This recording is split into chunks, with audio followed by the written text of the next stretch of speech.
Olá, tudo bem? Espero te encontrar bem nesse momento. Eu sou o professor Giliano Mazeto e hoje eu venho aqui refletir com vocês sobre uma coisa que a pandemia acabou potencializando mais de certas maneiras. O relacionamento dos pequenininhos, das crianças com os avós. E aqui nós temos uma coisa interessante. Por quê? Porque nós, além de termos mundos muito diferentes, e no começo da pandemia a gente tinha todo o cuidado com as pessoas de mais idade, porque a primeira cepa viral era uma cepa que atingia muito mais as pessoas de idade do que o restante da população. Claro que isso agora mudou, então agora atinge todo mundo. Mas é interessante pensar isso. Por quê? Por conta do home office, por conta do confinamento, muitas famílias, e pode ser que a sua também, tenha vivido essa experiência de ter uma convivência mais intensa entre as pessoas de mais idade e as crianças. E isso é interessante por vários motivos. Porque são mundos diferentes, gerações diferentes, perspectivas diferentes, principalmente se a gente coloca uma pessoa de mais idade e os adolescentes, que a gente sabe que os adolescentes estão ali no período de afirmação da própria identidade, construção da própria identidade. E acho que essa pandemia tem oferecido uma oportunidade bastante interessante, claro, que em muitos casos conflituosa, para que a gente desenvolva essa dimensão das gerações, ou seja, do encontro de ancestralidades. Nós vivemos um modelo de mundo que parte do pressuposto de que apenas aquilo que foi inventado agora é bom. Basta ver que nós estamos o tempo todo correndo atrás das últimas atualizações. O último celular, o último computador, a última tecnologia saída. Nós somos ávidos por novidades. E quando a gente olha as pessoas de mais idade, parece que essas pessoas não têm muito mais que contribuir. É aí que a gente se engana.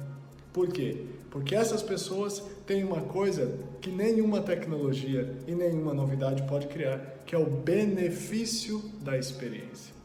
Diante disso, uma coisa importante para aquelas famílias que ainda estão em trabalho remoto, para aquelas famílias que ainda estão em processo de confinamento, é o cultivo das histórias. As grandes civilizações do mundo e também o legado da história na tradição humana, ele é feito por meio da ancestralidade. E a ancestralidade nada mais é do que esse exercício de transmitir para os próximos a experiência que nós vivemos, ou que aqueles mais velhos do que nós viveram. Diante disso, vamos traduzir isso em alguns exercícios muito práticos.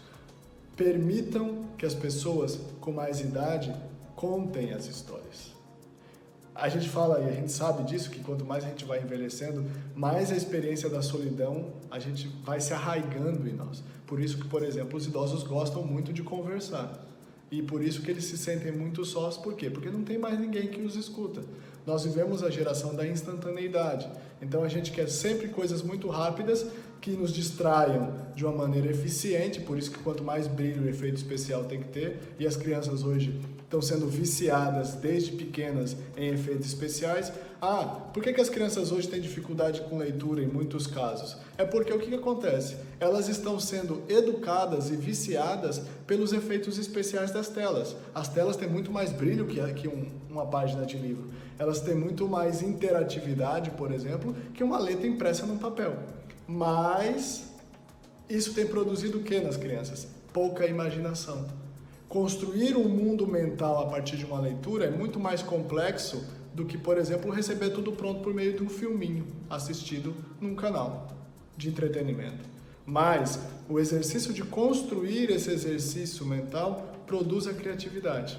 O exercício de reconstruir o mundo mental contado pelos avós a partir dos detalhes das narrativas deles, isso produz mais criatividade. Então, é inteligente colocar as crianças para dialogarem com os mais velhos. Por quê? Porque elas vão ter, além de exercer a habilidade de reconhecer a ancestralidade, elas vão poder fazer o quê? Fazer esse exercício de reconstrução de um mundo interno, que elas fazem parte e recebem por legado, mas que elas precisam ressignificar. Quantas vezes na minha experiência de vida eu ficava sentado próximo ao meu avô, escutando ele reconstruir as histórias do passado dele, que eu não fiz parte, mas que a partir do momento que ele contava, faziam parte da minha história. Então, esse é um ponto importante de como é que a gente está permitindo que essa ancestralidade chegue.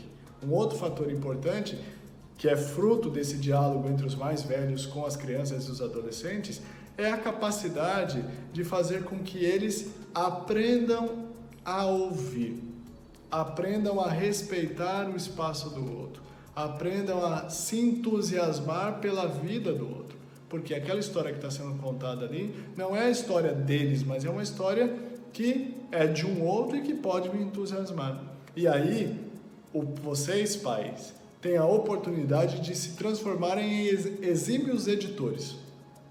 Se vocês pegam, por exemplo, os grandes livros da história da humanidade, por que eles se tornaram clássicos, grandes livros? Porque eles eram histórias brilhantes, fascinantes, empolgantes? Não. Eles eram basicamente histórias do cotidiano. O que, por exemplo, é as parábolas de Jesus. São histórias do cotidiano. Se você pega, por exemplo, Dom Quixote de la Mancha, é a história de um camponês espanhol, um fidalgo espanhol, melhor dizendo, que um dia resolveu que queria ser cavaleiro. Aí se você pega, por exemplo, a história do Ulisses, de Joyce, que é a história de um cara que passa um dia andando pela cidade de Dublin, na Irlanda. Então, o que essas pessoas tinham de diferentes? O que esses grandes escritores tinham de diferente? Eles souberam editar o cotidiano das pessoas e transformar isso em algo significativo. Esse é um exercício interessante, pai. Esse é um exercício interessante, mãe. Aprender a fazer esse exercício do editor.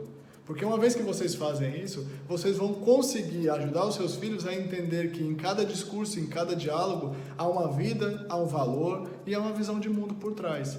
E as pessoas com mais idade têm muitas histórias para contar. As pessoas com mais idade têm muitas experiências para transmitir. E você pode ser o mediador dessa grande experiência de ancestralidade entre aqueles que já viveram o legado da experiência e aqueles que estão ali absorvendo tudo isso para construir-se enquanto identidade, enquanto personalidade. Pense nisso, pode ser uma grande oportunidade e cultive isso nos pequenos atos cotidianos e vocês vão começar a ver a diferença. Um abraço, fiquem bem.